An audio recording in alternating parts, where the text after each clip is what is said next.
Mesdames et messieurs les administrateurs, les invités en vos titres et qualités respectifs. L'occasion de la première rencontre de son excellence de la manière suivante. Nous sommes par l'hymne national, nous devons clôturer également par l'hymne et après.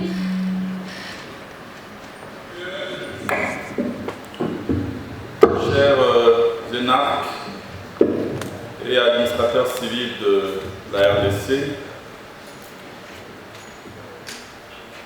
j'ai reçu la lettre de votre coordination qui m'a annoncé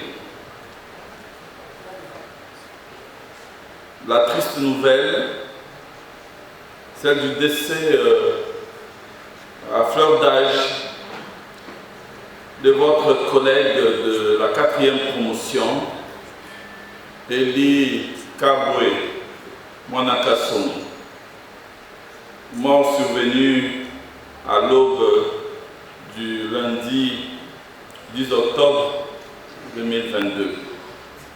Une disparition qui vient tragiquement s'ajouter à celle de Benjamin Onyumbe de la 1re promotion qui nous quittait le 24 août 2019, il y a de cela 3 ans. Ainsi, je voudrais avant tout, comme l'exige la coutume dans pareilles circonstances, vous présenter à vous et à l'administration de l'Assemblée nationale, au nom de son Excellence, Monsieur le Président de la République, chef de l'État, de son Excellence, Monsieur le Premier ministre, chef du gouvernement, et en mon nom propre, mes condoléances les plus émues. Et pour sa mémoire, je nous demande de vous coordonnateur de l'association des anciens élèves de l'ENA, qui sont aussi les administrateurs civils de la République démocratique du Congo.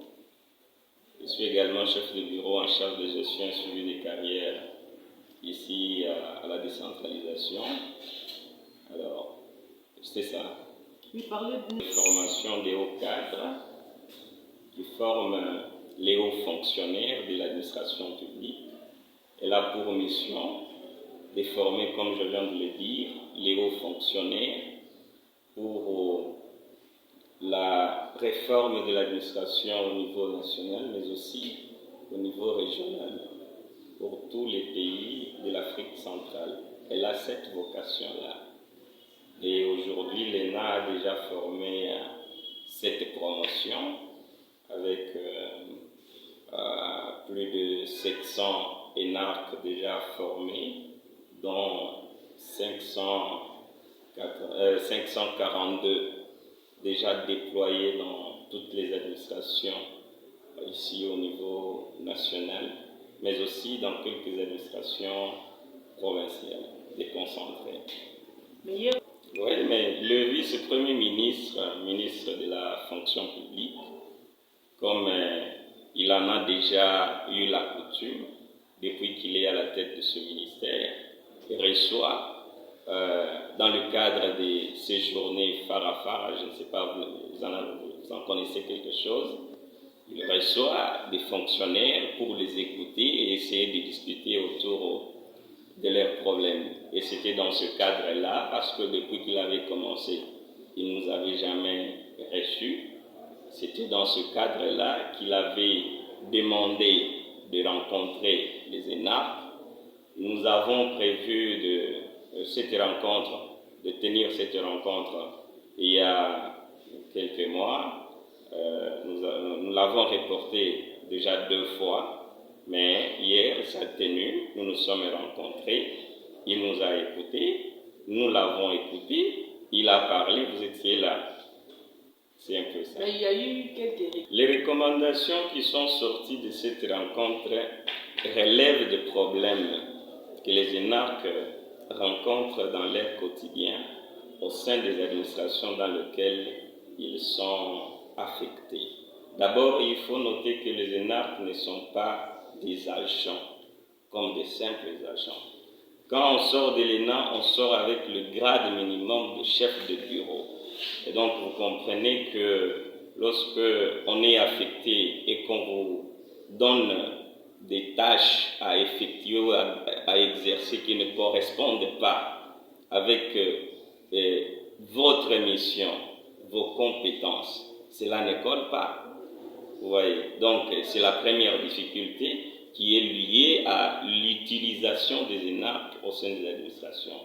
Deuxième préoccupation qui a donné lieu à des recommandations, c'est par rapport à la situation générale de la réforme de l'administration publique et aux garde-fous qu'il faut mettre pour sécuriser la carrière des ENAP.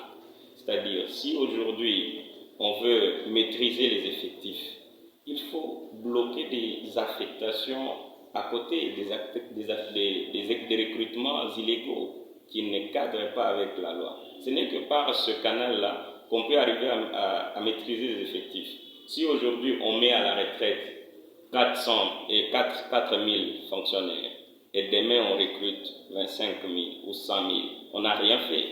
Il faut donc que les recrutements soient canalisés autant que la remise à la retraite.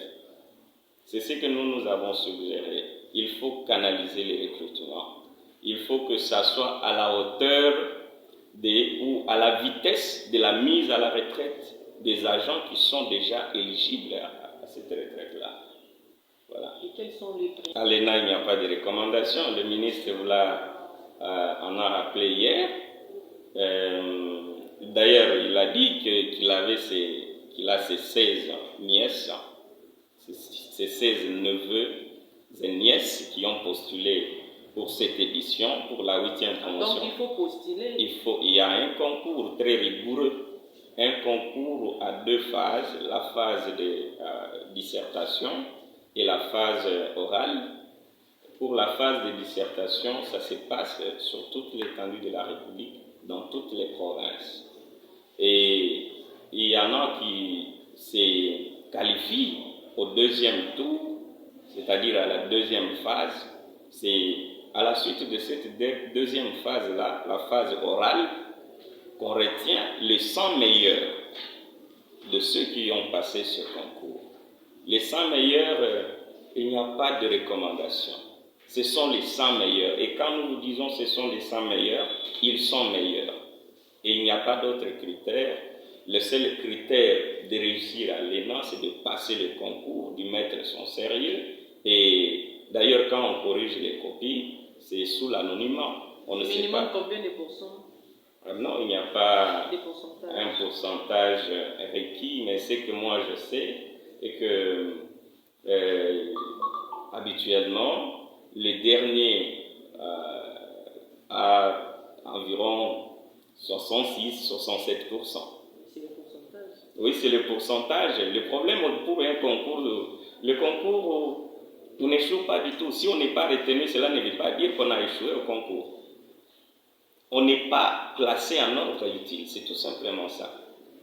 Parce qu'on peut avoir réussi, mais si on demande seulement 2, on a réussi, mais on est classé 3e, c'est qu'on n'a pas été sélectionné, non pas parce qu'on n'a pas réussi, mais parce qu'on ne s'est pas classé en ordre utile par rapport aux places disponibles.